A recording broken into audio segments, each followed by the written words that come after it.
നമസ്കാരം. എല്ലാ പ്രിയ പ്രേക്ഷകർക്കും ഒരു പ്രവാസിയുടെ യാത്ര എന്ന പ്രോഗ്രാമിലേക്ക് സ്വാഗതം. വർഷങ്ങളായി പ്രവാസ ജീവിതം നയിക്കുന്ന ഇവിടെ UAE-യിൽ ബിസിനസ് നടത്തുന്ന ശ്രീ ഹരികുമാറാണ് ഇന്നത്തെ എപ്പിസോഡിൽ നമ്മോടൊപ്പം ഉള്ളത്. ശ്രീ ഹരികുമാർ, ഒരു പ്രവാസിയുടെ യാത്രയിലേക്ക് സ്വാഗതം. നമസ്തേ.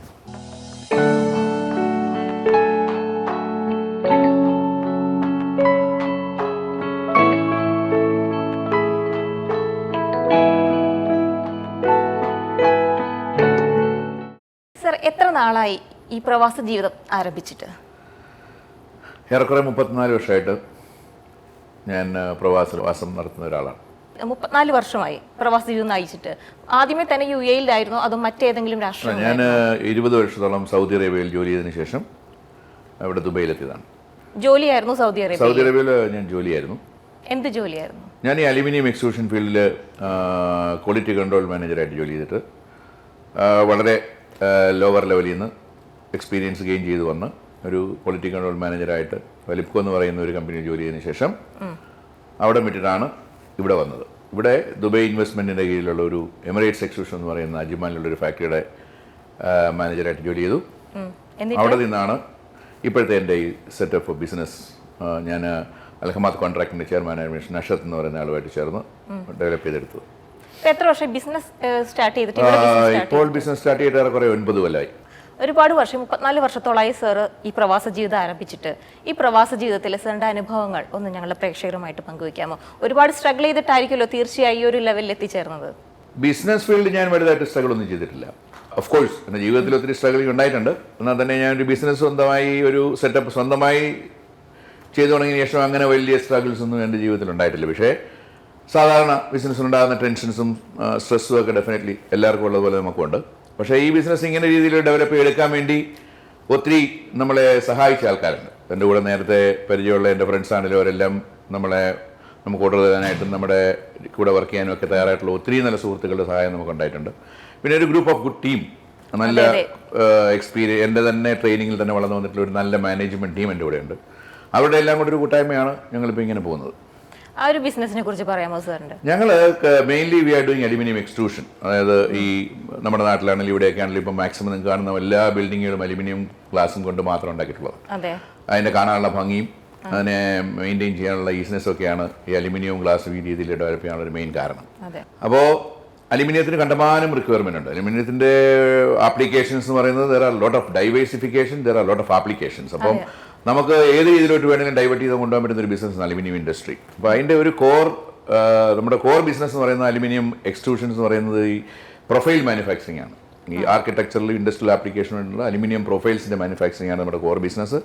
അതുകൂടാതെ നമ്മൾ അലുമിനിയം റോളിംഗ് മില്ലുണ്ട്. നമുക്ക് ഈ അലുമിനിയം കാസ്റ്റഡ് കോയിലുണ്ട്, പിന്നെ അതിൻ്റെ റോൾഡ് പ്രോഡക്റ്റ് ഉണ്ട്, പിന്നെ അതിൻ്റെ കോട്ടഡ് പ്രോഡക്റ്റ് ഉണ്ട്. അപ്പോൾ നമ്മൾ ഈ റൂഫ് ഷീറ്റ്സ്, ക്ലാഡിംഗ് മെറ്റീരിയൽ, ഇതിനൊക്കെയുള്ള റോ മെറ്റീരിയലാണ് നമ്മുടെ മാനുഫാക്ചറിങ്. നമ്മുടെ മെയിൻ സപ്ലയർ ഇവിടുത്തെ ദുബാൽ എന്ന് പറയുന്ന കമ്പനിയാണ്. അബുദാബിയിലെ എമാൽ എന്ന് പറയുന്ന കമ്പനിയുണ്ട്. ഇവർ രണ്ടുപേരാണ് ഞങ്ങളുടെ മെയിൻ റോ മെറ്റീരിയൽ സപ്ലയർ. അവിടെ നിന്ന് റോ മെറ്റീരിയൽ വാങ്ങിച്ചിട്ടാണ് നമ്മളിത് കൺവേർട്ട് ചെയ്ത് നമ്മുടെ പ്രോഡക്റ്റ് ആക്കുന്നത്. അതിനിവിടെ ഒരു 6,000 to 7,000 ടൺസ് ഓഫ് അലുമിനിയം എക്സ്ട്രൂഷൻസും ഷീറ്റും കൂടെ ഞാൻ ഒരു മാസം മാനുഫാക്ചർ ചെയ്യുന്നുണ്ട്. സോ ഈ രാജ്യത്ത് ആവശ്യമുള്ളതിൻ്റെ ഒരു 60% റിക്വയർമെൻറ്റ് നമ്മുടെ മാത്രം പ്രൊഡക്ഷൻ കൊണ്ട് നടക്കും. പക്ഷെ നമ്മളിവിടെ മാത്രമല്ല ഇത് ചെയ്യുന്നത്. നമ്മളൊരു 60% of the material we are exporting. Neighbouring countries, African countries, ഇന്ത്യയിൽ വി എക്സ്പോർട്ട്. ഇന്ത്യയിൽ തന്നെ നമ്മൾ കോയമ്പത്തൂർ ഇങ്ങനെ ഒരു ഫാക്ടറി, ഇത് തന്നെ ഒരു ഫാക്ടറി സെറ്റപ്പ് ചെയ്തെടുത്തിട്ടുണ്ട്. അത് തുടങ്ങിയിട്ട് 2 വർഷമായി. അതൊരു പ്രോഫിറ്റബിൾ ലെവലിലോട്ട് എത്തിയിട്ടില്ല. But definitely it will be in 1 year, 2 year time will make money out of it.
ബിസിനസ്സിൽ ആരുടെയൊക്കെ അനുഗ്രഹമാണ് താങ്കളെ കൂടുതലും മുന്നോട്ട് നയിക്കുന്നത്? ഈ ബിസിനസ്സിൽ ഞാൻ പറഞ്ഞില്ലേ നല്ല കുറെ ഫ്രണ്ട് സർക്കിൾ എനിക്കുണ്ട്. അവരെല്ലാം ഇവിടുത്തെ നല്ല അലുമിനിയം ബിസിനസ്സിൽ പെട്ടിട്ടുള്ള ആൾക്കാരാണ്. ഒത്തിരി പേര് മലയാളികളുണ്ട്, ഒത്തിരി അറബ്സ് ഉണ്ട്.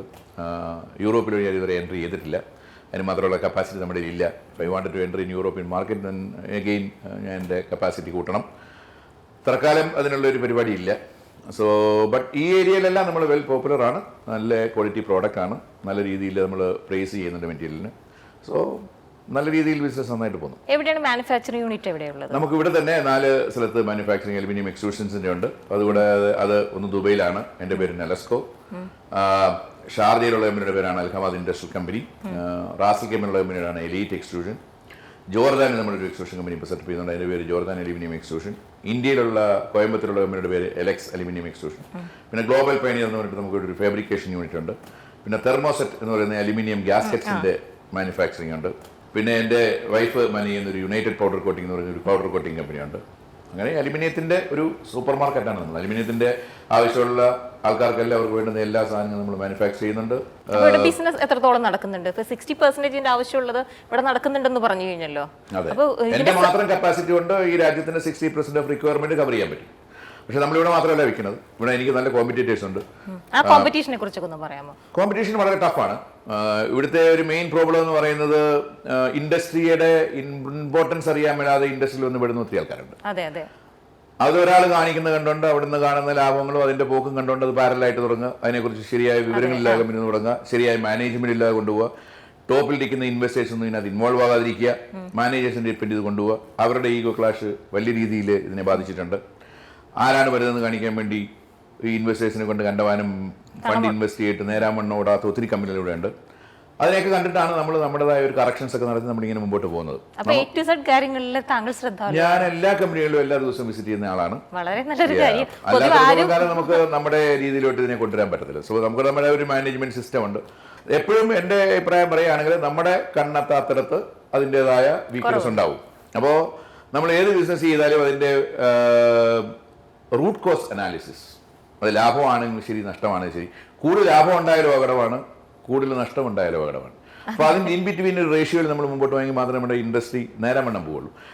കൂടുതൽ ലാഭം ഉണ്ടാകുമെന്ന് കണ്ടാൽ അതിനും ദർ ആർ റീസൺസ്. അങ്ങനെ ലാഭം ഉണ്ടാവില്ല. ബിക്കോസ് വി ഹാവ് വളരെ ക്ലിയർ കട്ട് ആയിട്ടുള്ള ഒരു ബഡ്ജറ്റ് ഉണ്ട്, നമുക്ക് ഒരു ഫോർകാസ്റ്റ് ഉണ്ട്. ഇതിനെ ഡിപ്പെൻഡ് ചെയ്താണ് നമ്മൾ വർക്ക് ചെയ്യണം. ആ കമ്പനി മാനേജ്മെന്റിനെ കുറിച്ചൊന്ന് പറയാമോ? കമ്പനി മാനേജ്മെന്റ് എന്തായാലും അതിന്റെ അടിത്തറ എന്തായാലും നന്നായിരിക്കും. സാറിന്റെ ഇൻസ്പെക്ഷൻ കണ്ടിന്യൂസ് ആയിട്ടുണ്ട്. മാനേജ്മെന്റ് എന്ന് പറയുന്നത് ഞാൻ നല്ലൊരു ട്രെയിനറാണ്. എനിക്കറിയുന്ന കാര്യങ്ങൾ വളരെ ഓപ്പൺ ആയിട്ട് എൻ്റെ താഴെയുള്ള ആൾക്കാർക്ക് വളരെ ഡീറ്റെയിൽ ആയിട്ട് പറഞ്ഞു കൊടുക്കുന്ന ഒരാളാണ്. അപ്പം ഞാൻ വളർന്നു വന്ന രീതിയിൽ തന്നെ എൻ്റെ ഓരോ മാനേജേഴ്സും എൻ്റെ ലെവലിലോട്ട് എത്തണമെന്ന് മനസ്സിൽ വിചാരിച്ചുകൊണ്ട് തന്നെ അവർക്ക് വേണ്ടുന്ന എല്ലാ ഐഡിയാസും എൻ്റെ പ്രപ്പോസൽസും അവരുടെ പ്രപ്പോസൽസും ഒക്കെ ശരിക്കും വിലയിരുത്തി നമ്മൾ മാനേജ് ചെയ്യുന്ന ഒരു ടീമാണ്. വളരെ സ്ട്രോങ് ആയിട്ടുള്ളൊരു മാനേജ്മെന്റ് ടീം എൻ്റെ ഉണ്ട്. പിന്നെ ഞാൻ വളരെ അറഗൻ്റാണ്, ഞാൻ വളരെ ക്രിട്ടിസൈസ് ചെയ്യുന്ന ആളാണ്. ഒരു കാരണവശാലും എനിക്ക് കൺവിൻസ് ആകാത്ത ഒരു കാര്യം ഞാൻ അക്സെപ്റ്റ് ചെയ്യത്തില്ല.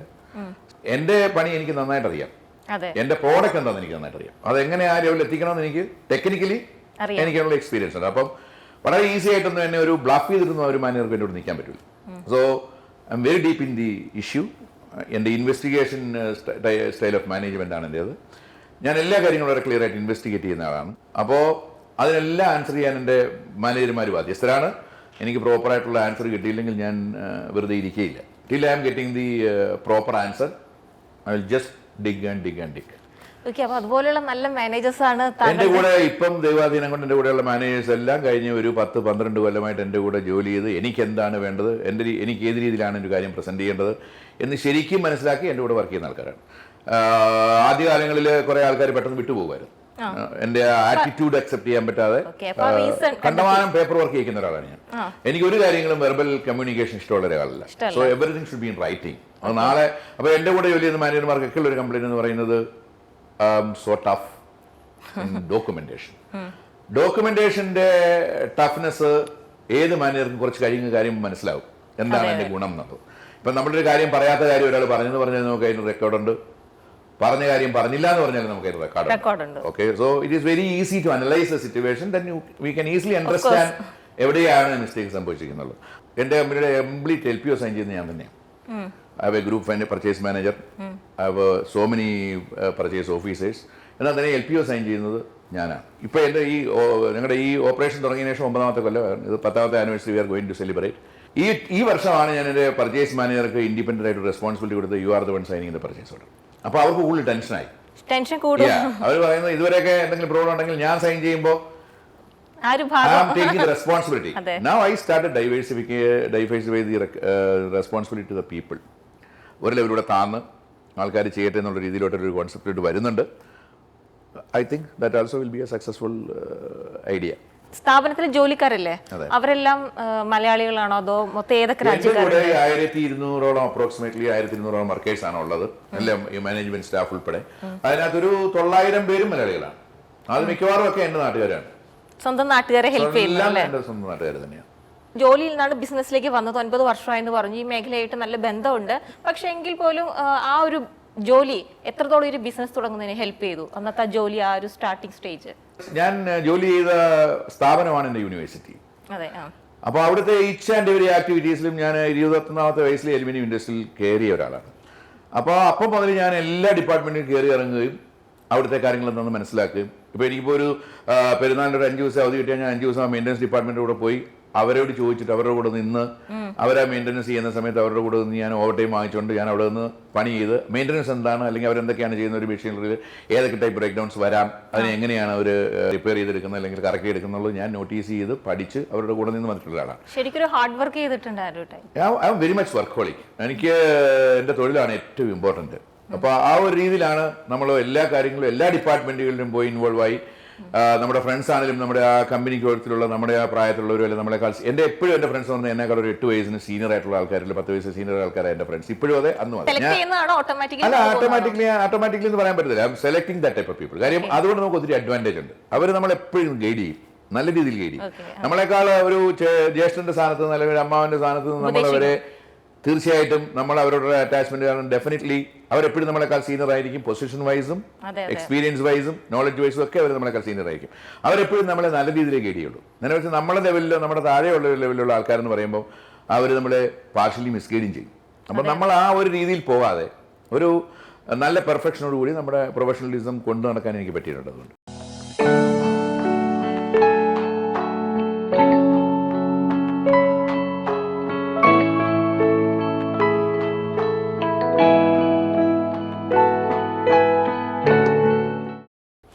പ്രവാസ ജീവിതം സാറിന് എത്രത്തോളം പോസിറ്റീവായിട്ട് കാണാൻ കഴിയുന്നു? 100% പോസിറ്റീവാണ്. നമ്മുടെ നാട്ടിൽ ചെയ്യുന്നതിനേക്കാളും ഒത്തിരി കാര്യങ്ങൾ നമ്മുടെ നാട്ടിലുള്ള ആൾക്കാരുടെ അധികം ബുദ്ധിയില്ലാത്ത ആൾക്കാർക്ക് ഇവിടെ ഒന്ന് ചെയ്യാൻ പറ്റും. എന്താണ് നമ്മുടെ നാട്ടിൽ എസ്റ്റാബ്ലിഷ് ചെയ്യുക എന്ന് പറയുന്നത് വളരെ ഈസി ആയിട്ടുള്ളൊരു കാര്യമല്ല. അവിടെ എപ്പോഴും ഇമ്പോർട്ടൻസ് കൊടുക്കുന്നത് നമ്മുടെ എഡ്യൂക്കേഷൻസ്, ക്വാളിഫിക്കേഷൻസ്, എക്സ്പീരിയൻസ് ഇതിനൊക്കെയാണ്. ഇവിടെ അതിനൊന്നും വലിയ പ്രാധാന്യമൊന്നുമില്ല.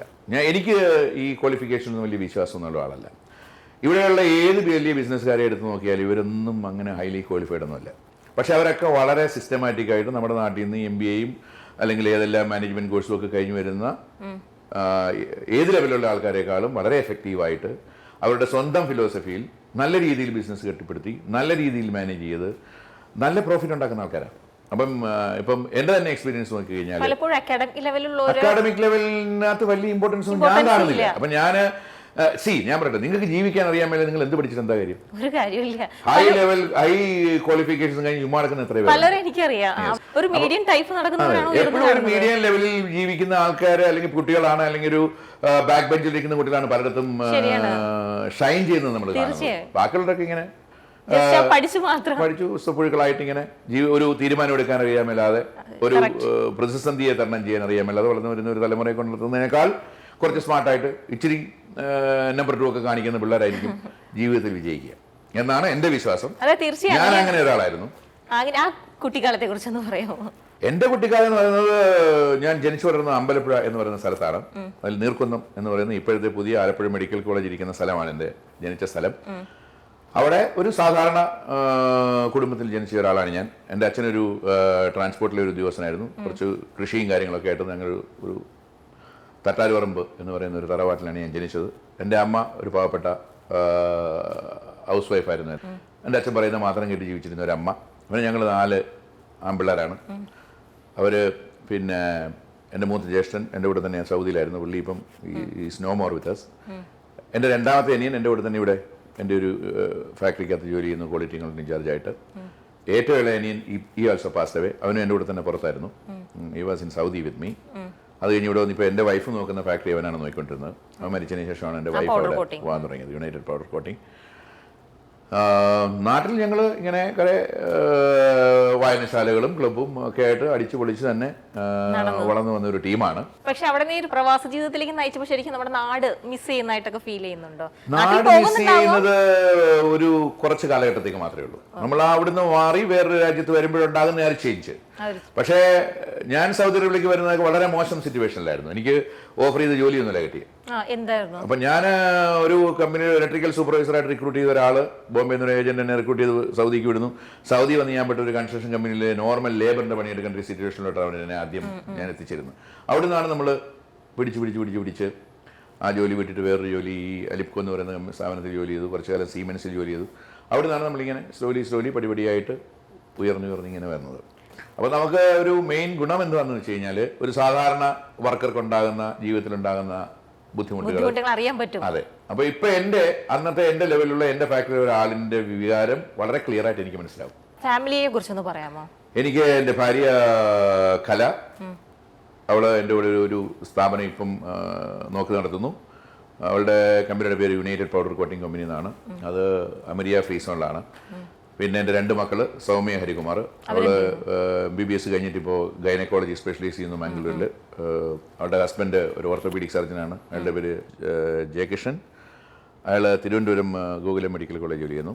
എൻ്റെ രണ്ടാമത്തെ മോള് ലക്ഷ്മി ഹരികുമാർ, അവൾ ഫൈനൽ ഇയർ MBBS ഇപ്പോൾ കഴിഞ്ഞു. അപ്പോൾ ഇനി അവളുടെ ഹൗസ് സർജൻസിയിലോട്ട് തുടങ്ങുന്നു.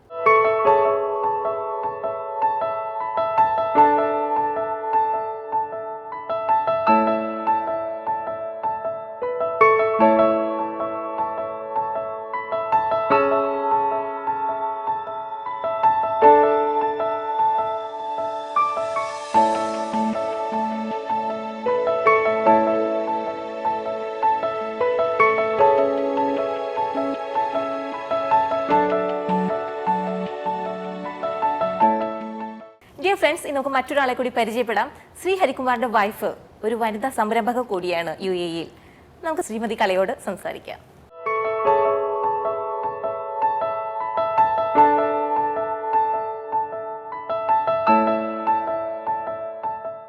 മാം, നാട് വിട്ട് ഒരു പ്രവാസ ജീവിതം നയിക്കുന്നു. ഈ പ്രവാസ ജീവിതത്തിൽ ഇവിടെ ബിസിനസ് തുടങ്ങുന്നു. ഇവിടുത്തെ അനുഭവങ്ങൾ ഒന്ന് ഞങ്ങളുമായിട്ടൊന്ന് പങ്കുവയ്ക്കാമോ? എങ്ങനെയുണ്ട് ഇവിടുത്തെ ബിസിനസ്? ഒരു വനിതാ സംരംഭക എന്ന നിലയിൽ എന്തെങ്കിലുമൊക്കെ ബുദ്ധിമുട്ടുകളുണ്ടോ? അങ്ങനെ ബുദ്ധിമുട്ടുകളൊന്നുമില്ല. പിന്നെ എന്നെ സംബന്ധിച്ചിടത്തോളം അങ്ങനെ വലിയൊരു കാരണം എനിക്ക് ഫുൾ സപ്പോർട്ടീവായിട്ട് ഹരികുമാറുണ്ട്. അത് കാരണം പിന്നെ ചേട്ടൻ ബ്രദറായിരുന്നു നോക്കിക്കൊണ്ടിരുന്നത്. അപ്പം പുള്ളി യാദൃശ്യ അങ്ങനെ ഒരു ഇതായതുകൊണ്ട് പിന്നെ ഞാൻ കയറി. അല്ലാതെ എനിക്ക് ബിസിനസ്സിനകത്ത് അങ്ങനെ ഒരു താല്പര്യമുള്ള വ്യക്തിയല്ല. എനിക്ക് കൂടുതൽ ഇമ്പോർട്ടൻസ് എൻ്റെ ഫാമിലിക്ക് തന്നെ ഞാൻ കൊടുക്കുന്നത്. പിന്നെ എനിക്ക് അങ്ങനെയുള്ള പിന്നെ ഞാൻ എൻ്റെ കുടുംബം എന്ന് പറഞ്ഞാൽ ഇച്ചിരി പൊസസീവ്നെസ് ഉള്ള കൂട്ടത്തിലുമാണ്. കാരണം എൻ്റെ ഫാമിലി, എൻ്റെ ഹസ്ബൻഡ്, എൻ്റെ മക്കൾ എന്ന് പറഞ്ഞാൽ ഞാൻ ഇച്ചിരി പൊസസീവ്നെസ് ഉള്ള കൂട്ടത്തിലാണ്. അത് കാരണം അത് അദ്ദേഹത്തിന് നന്നായിട്ട് അറിയാം. അതുകൊണ്ട് എനിക്ക് അങ്ങനെ ഒരു പ്രശ്നങ്ങൾ ഇതുവരെ വന്നിട്ടില്ല.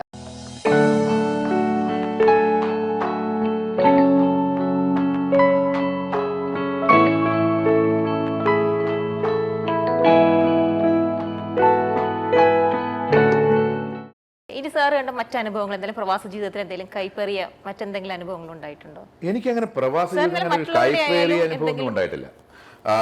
ഓഫ് കോഴ്സ് നമ്മളിവിടെ വന്നിട്ട് ഞാൻ സൗദി വെച്ച് തന്നെ പല ബിസിനസ്സും ഡെവലപ്പ് ചെയ്യുമ്പോൾ ഒരു പ്രശ്നം എന്ന് വെച്ചാൽ നമ്മളൊരു ഹാർഡ് വർക്ക് ചെയ്ത് ഒരു പൊസിഷനിലോട്ട് ഒരു സ്ഥാപനത്തെ എത്തിച്ചു കഴിയുമ്പോൾ അതിന് ഓണർഷിപ്പ് എടുക്കാൻ വേണ്ടി ഒത്തിരി ആൾക്കാർ പുറത്തുനിന്ന് വരും. കാര്യം ഇവിടുത്തെ പല സ്റ്റൈൽ ഓഫ് ഓപ്പറേഷൻസ് വരുന്നതെന്തെന്ന് വെച്ച് കഴിഞ്ഞാൽ ആ ഒരു സ്റ്റാർട്ടിംഗ് സ്റ്റേജ്, ബിഗിനിങ് സ്റ്റേജ്, ബാലാരിഷ്ടം അങ്ങോട്ട് കഴിഞ്ഞ് ഈ കമ്പനികളൊക്കെ പൊങ്ങി വരുമ്പോൾ ടോപ്പ് ലെവലുകളിൽ വേറെ ലെവലിലുള്ള ആൾക്കാർ വന്ന് നമ്മുടെ ടോപ്പിലിരിക്കും. അത് ചിലപ്പോൾ നമുക്ക് അക്സെപ്റ്റ് ചെയ്യാൻ പറ്റത്തില്ല. അതുകൊണ്ടാണ് ഞാൻ എൻ്റെ ജോലി വിട്ടിട്ട് ഈ സ്വന്തം സ്ഥാപനങ്ങൾ ഡെവലപ്പ് ചെയ്യുന്നതിലോട്ട് പോയത്. ഇപ്പം തന്നെ എൻ്റെ പാർട്ട്ണറിൻ്റെ ഗുണം ഫസ്റ്റ് കണ്ടീഷൻ എൻ്റെ ബിസിനസ്സിൽ ഇടപെടരുതെന്ന് മാത്രമായിരുന്നു. എൻ്റെ മാനേജ്മെൻറ്റിനകത്ത് ഒരു കാരണവശാലും ഒരു അഭിപ്രായം പറഞ്ഞിട്ട് വരരുത്. അത് വളരെ ക്ലിയർ ആയിട്ട് പാലിക്കുന്ന ഒരാളാണ് എൻ്റെ ബോസായിട്ടിരിക്കുന്ന ആൾ, അല്ലെങ്കിൽ ഗ്രൂപ്പിൻ്റെ ചെയർമാൻ. അപ്പോൾ അതുകൊണ്ട് തന്നെ വളരെ ഈസിയായിട്ട് എനിക്ക് എൻ്റെ ബിസിനസ് കൊണ്ടുപോകാൻ പറ്റി. എൻ്റെ ഇഷ്ടത്തിന് എനിക്ക് തന്നെ വളർത്താൻ പറ്റി. ഇപ്പോഴും അത് അടിക്കടി വളർന്നുകൊണ്ട് തന്നെ ഇരിക്കുന്നു. ഒത്തിരി സാമ്പത്തിക 2008-2007 ആ റിസഷൻ പീരീഡിലേക്ക് ഒത്തിരി പ്രശ്നങ്ങൾ ആ എനിക്കുണ്ടായിരുന്നു. ഒരു പ്രശ്നങ്ങളൊക്കെ എങ്ങനെ ഓവർകം ചെയ്യാൻ പറ്റി? എത്ര നാളെ ഞാൻ റിസഷൻ ടൈമിൽ വലുതായിട്ട് പറ്റില്ല. ഞാൻ അപ്പൊ തന്നെ എന്റെ ഒരു 80% ലോക്കലും ഒരു 20% എക്സ്പോർട്ടും ചെയ്തിട്ടാണ് എന്റെ ബിസിനസ് കൊണ്ടുപോയിക്കൊണ്ടിരുന്നത്. അന്ന് എനിക്ക് ഇത്രയും വോളിയം ബിസിനസ് ഒന്നുമില്ല, ഇത്രയും ഫാക്ടറികൾ ഞാൻ ഡെവലപ്പ് ചെയ്തിട്ടില്ല. 300 മില്യൺ ഇൻവെസ്റ്റ് ചെയ്തിട്ടാണ് 2008 ആ റിസഷൻ ടൈമിലാണ് ഞാൻ ഈ aluminium rolling mill sheet manufacturing company തുടങ്ങുന്നത്. അന്ന് എല്ലാ ബാങ്കുകാരും എന്നെ തള്ളി പറഞ്ഞു. അവർക്കൊക്കെ ഭയമായിരുന്നു ഇത്രയും കാശ് ഇൻവെസ്റ്റ് ചെയ്യാൻ, നമുക്ക് നമ്മൾ വേണ്ടി തരാൻ. ഇന്ന് ഞങ്ങൾ 800 മില്യൺ ബാങ്ക് ഫെസിലിറ്റി ഉള്ള ഒരാളാണ് നമ്മുടെ ഗ്രൂപ്പ്. അപ്പം ഇന്ന് ബാങ്ക് നമ്മുടെ പുറകെയാണ്, അന്ന് ബാങ്ക് നമ്മളെ തള്ളി പറഞ്ഞവരാണ്. മനസ്സിലായില്ലേ? അപ്പൊ ആ ഒരു സിറ്റുവേഷനിൽ നമ്മൾ നമ്മുടെ ഈ ഇൻവെസ്റ്റ്മെന്റും അല്ലെങ്കിൽ നമ്മുടെ ആൾക്കാരുടെ സാലറി കൊടുക്കലും അല്ലെങ്കിൽ ഒത്തിരി പ്രശ്നങ്ങൾ നമ്മുടെ ജീവിതത്തിൽ ഉണ്ടായിരുന്നു. പക്ഷെ എന്തോ അവിടെ ഇവിടെയും തൊടാതെ നമ്മളങ്ങ് രക്ഷപ്പെട്ട് മുമ്പോട്ട് പോയി. അതെല്ലാം ദൈവത്തിന്റെ കൃപയില്ലാണ്ട് നമ്മുടെ കഴിവൊന്നും പറയാൻ പറ്റത്തില്ല. പിന്നെ നമ്മൾ ആ ഒരു ഡൈവേഴ്സിഫിക്കേഷൻ ഉണ്ടായിരുന്നു. നമ്മൾ ഈ ലോക്കലിൽ നിന്ന് നേരെ എക്സ്പോർട്ടിലോട്ട് പോയി. അപ്പൊ കുറെ അധികം ചേഞ്ചസ് നമ്മുടെ പ്രോഡക്റ്റ് സിസ്റ്റത്തിൽ ഉണ്ടാക്കേണ്ടി വന്നിട്ടുണ്ട്. അത് നമ്മൾ വളരെ ഫാസ്റ്റായിട്ട് ചെയ്തു. കുറെ അധികം ആൾക്കാർ പണ്ട് നമ്മൾ ഡീൽ ചെയ്യുന്ന ആൾക്കാരൊക്കെ നമ്മളെ സഹായിച്ചു. ഞാൻ പറഞ്ഞു, ഒരു നല്ല സുഹൃത്ത് വലയം എൻ്റെ ഈ ഇൻഡസ്ട്രിയിൽ നമുക്കുണ്ട്. ഒരു ഇന്റർനാഷണൽ ഉള്ളൊരു സുഹൃത്ത് ബന്ധം എനിക്കുണ്ട്. ഇപ്പൊ എനിക്ക് എക്യുപ്മെന്റ് വേണമെങ്കിലും 5 വർഷം കടം തരണം, 10 വർഷം കടം ചോദിച്ചാൽ തരാനുള്ള ആൾക്കാരുണ്ട്. അതുപോലെ തന്നെ ഞാനും കടം കൊടുക്കുന്ന ആളാണ് എൻ്റെ ക്ലോസ് ആയിട്ടുള്ള കസ്റ്റമേഴ്സിന്. പിന്നെ എൻ്റെ ഒരു കസ്റ്റമർക്ക് പ്രശ്നം ഉണ്ടെന്ന് പറഞ്ഞാൽ ആ പ്രശ്നം തീരുന്നവർ ഞാൻ കൂടെ നിൽക്കുന്ന ഒരാളാണ്. അതുകൊണ്ട് എന്നും എൻ്റെ കൂടെ നിൽക്കുന്ന കസ്റ്റമർ, ഞാൻ എന്നീ ഇൻഡസ്ട്രി തുടങ്ങിയോ അന്ന് മുതൽ ഇന്ന് വരെ അവർ എൻ്റെ കൂടെ തന്നെയുണ്ട്. എൻ്റെ നല്ലതിനും ചീത്തയ്ക്കും ഒക്കെ അവർ എൻ്റെ കൂടെ തന്നെയുണ്ട്. അപ്പോൾ അതൊക്കെയാണ് എൻ്റെ ഒരു പിൻബലം എന്ന് പറയുന്നത് ഈ ബിസിനസ് ഇങ്ങനെ കൊണ്ടുപോകാൻ. പക്ഷേ ദൈവാനുഗ്രഹത്തിൽ നമുക്ക് ഒന്നിനൊന്നിന് മുമ്പോട്ടെന്നല്ലാണ്ട് ഇന്ന് വരെയും നമ്മൾ തിരിഞ്ഞു നോക്കേണ്ടി വന്നിട്ടില്ല. Things are going very smoothly. ഞാൻ നേരത്തെ പറഞ്ഞ പോലെ അതിന് പറ്റുന്ന ഒരു നല്ല ടീം എൻ്റെ കൂടെ ഉണ്ട്. ഞാൻ ഡെവലപ്പ് ചെയ്തിരിക്കുന്ന ഒരു നല്ല സ്ട്രോങ് ടീം ആണ് എപ്പോഴും എൻ്റെ ബാക്ക് ബോൺ. പിന്നെ എൻ്റെ ഭാര്യയുടെ പ്രാർത്ഥന, ഫുൾ ടൈം ഓഫ് കോഴ്സ് എൻ്റെ കുട്ടികളുടെ പ്രാർത്ഥന, ഇതെല്ലാം ഇതിനകത്ത് ഇൻവോൾവ് ആണ്. എൻ്റെ മാതാപിതാക്കന്മാരുടെ അനുഗ്രഹം, എൻ്റെ നാട്ടിലുള്ള ദൈവന്മാരുടെ അമ്പലങ്ങളിലും പള്ളികളിലും ഒക്കെയുള്ള ദൈവങ്ങളുടെ അനുഗ്രഹം, അങ്ങനെ മൊത്തത്തിൽ ഒരു അനുഗ്രഹം കൊണ്ട് ഇങ്ങനെ പോകുന്നു. അത്ര. ഫ്യൂച്ചർ പ്ലാൻസ് എന്താണ്? ഇപ്പൊ പ്രത്യേകിച്ച് എക്സ്പാൻഷൻ പ്ലാൻസ് ഒന്നുമില്ല. നമ്മുടെ ഇന്ത്യയിലുള്ള കമ്പനി ഒന്നുകൊണ്ട് മോഡിഫൈ ചെയ്ത് നല്ല രീതിയിൽ എടുക്കണം. ഞങ്ങൾ അബുദാബിയിൽ ഒരു പുതിയ കമ്പനി സെറ്റപ്പ് ചെയ്യാനുള്ള ഒരു പരിപാടി ചെയ്തുകൊണ്ടിരിക്കുന്നു. പക്ഷേ it will take another 2-3 years time. അപ്പം അതിന് നമ്മുടെ മനസ്സും ശരീരവും ഒക്കെ മൂവ് ചെയ്യണം പാരലായിട്ട്. അപ്പോൾ അതിൻ്റെതായ കുറച്ച് ബുദ്ധിമുട്ടുകളും കാര്യങ്ങളൊക്കെ ഉണ്ട്. Anyhow will finish that project. അപ്പോൾ അതിന് ഏതായാലും ഒരു 2-3 കൊല്ലം എടുക്കും. We are just getting the land. അപ്പം അതിനുള്ള പ്രിലിമിനറി ആക്ടിവിറ്റീസ് ഇങ്ങനെ നടന്നുകൊണ്ടിരിക്കണം. ഇത്രയും നേരം നമ്മോടൊപ്പം ഉണ്ടായിരുന്നത് UAE ബിസിനസ്സുകാരനായ ശ്രീ ഹരികുമാർ ആയിരുന്നു. അദ്ദേഹത്തിന്റെ അനുഭവങ്ങൾ തീർച്ചയായും നമുക്ക് വളരെ നല്ലൊരു ഇൻസ്പിറേഷൻ കൂടിയായിരുന്നു. ശ്രീ ഹരികുമാർ, ഇത്രയും നേരം താങ്കളുടെ വിലപ്പെട്ട സമയം ഞങ്ങളോടൊപ്പം സഹകരിച്ചതിനെ നന്ദി, നമസ്കാരം.